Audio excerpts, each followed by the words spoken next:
The only way it'll ever work again is if they're honest and upfront about it. If they're honest and they don't try breadcrumbing you and trying to just kind of tease you and lead you on.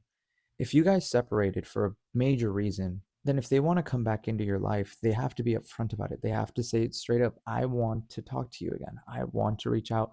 I want to see if there's something between us again. They shouldn't be just giving you long paragraphs that have no meaning to them, or messages that just say I.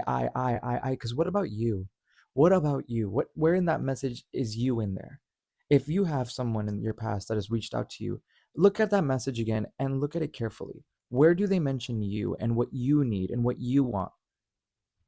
Because that's the one thing that you need to look out for. If you want to try again with that person, you have to wait to see if they want it as well. Don't try begging. Don't try going and getting after them and every day just messaging them or texting them or get drunk and then that way you can text them. No, don't do that. Because here's the thing, they just want to get further away from you. They don't want to be near you. Why would I want to be near someone who I clearly have said I don't want to be with? And yet you keep persisting. What is it going to change? Nothing, because I've already laid what I wanted. You just keep asking me. That's what they think. And I think it gets to a point where someone who gets broken up with, gets discarded, is left in ruins, eventually heals and is able to move on, be happy, focus on themselves. Let's just say that past partner that discarded them messages them, reaches out to them, wants to try again. You now have to look at that through the lens of, do I really want this? And are they caring about my needs? Are they caring about what I want this time?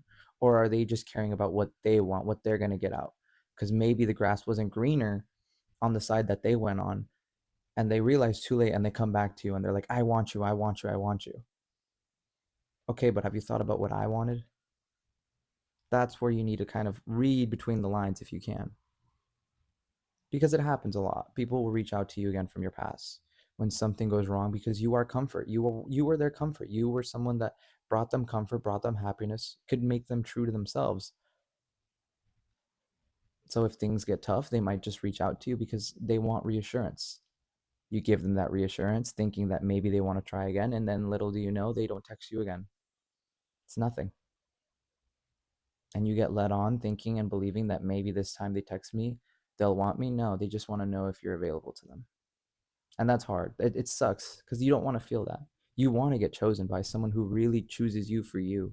And last year I kind of had to go through that where someone would reach out to me and me thinking because I wasn't healed yet, oh, maybe they want to talk to me now. Maybe they might be want to be my friend. Maybe we could fix things. No, no, there was no fixing, and I should have known that from the start.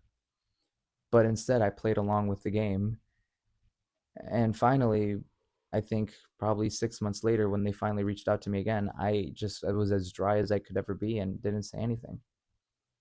And it wasn't because I didn't want to hear from them. I did. I wanted to say something, but it was time that I stood my ground. It was time that I spoke up for myself and finally said, I'm done because you've just been leading me on and I don't like this.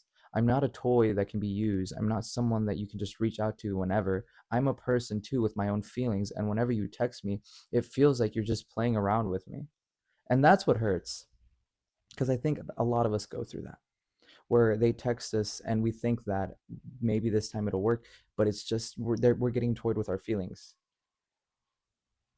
And the worst part is we're people. We deal with this on a daily basis, and it's worse because when you finally get that message, you'll think about it all day and night, debating whether should I reply or not, and it hurts. But if someone's up front, if someone can really come up to you and say, I want to try with you, and consistently keep up with you, talk to you, care about your needs, care about what you want, then I think that that in and of itself is them actually realizing they messed up and owning up to it and actually wanting to try and actually wanting to change. But if it's the same old person reaching out to you, breadcrumbing you, and then leaving you when you reply, that is not that is not the green light for you to take it. That is not for you to take. I'm sorry, you just can't. You shouldn't. You know better than that because you're not a dog just waiting around waiting for the owner to come back. No, you're a person with your own feelings, emotions, and your own love. And eventually it gets tiring to have that person reach out to you again and again and again. I've dealt with it numerous amount of times. And I always fall into that trap. It's hard. But I always tell myself eventually at some point, I'm done. If you want to be my friend, tell me. If you want to do something, tell me. Don't just keep breadcrumbing me. Don't just keep giving me little teases here and there in hopes that maybe he'll stick around long enough. Because that no, and it's the same for not only just past relationship or exes. It works the same with friends too. Because I remember times where I'd reach out to my friends and I wouldn't get anything in return. I would get maybe a reply or two, and then it'd just be nothing. I know now that there's people that I follow and I've reached out to them and I've said, "Hey, how are you?" or like reach out just because we're mutuals and it happens, or old friends. And they talk to you for quite a while and then eventually they stop. Maybe it's like two, three messages I'll get back, and then eventually it's just they leave me on red and that's it. And I try again, maybe to restart the conversation or revive it, and it's the same thing again. You need to find people that really want you for you, and it's hard because it hurts whenever they someone that you really like or admire or just want to be friends with doesn't want the same thing, because then you have to kind of walk away from it, and it hurts because you get rejected every time. It's like asking someone out, asking a guy or a girl out, except even with friends, it's like, hey, do you want to be my friend? And they're like, no, or they just don't even tell you yes or no. They just kind of leave you on red, and it's that hurts more than I guess getting told no. But I think it's a common saying. The person that really wants you will keep up with the same energy as you. They will give you that same energy that you give them. And this includes all the way from family to friends to lovers.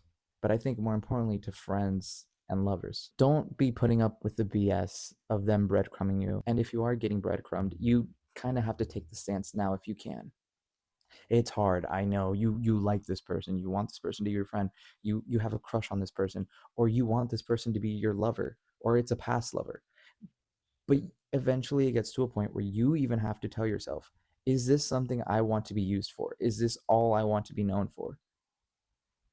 As a toy to be played around with, not cared about. Only used when it fits their benefit, but not yours, not mine. Is that what you want?